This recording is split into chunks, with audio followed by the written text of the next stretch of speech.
How to fix Mint Mobile cannot make call. To fix the Mint Mobile's cannot make call error, first of all, try to restart your phone immediately. 2. Reset its connection to the T-Mobile network towers that Mint uses.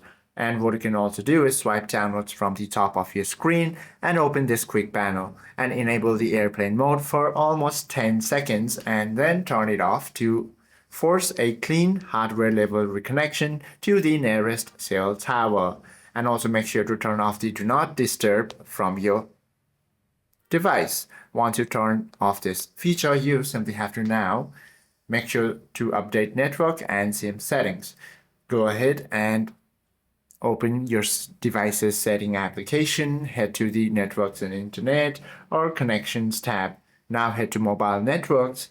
Once you are there within the mobile networks, all you have to do is go ahead and turn on the VoLTE calls feature to on. Once you turn this feature on, you simply have to now reset the SIM card if you are using a physical SIM card by turning off your phone.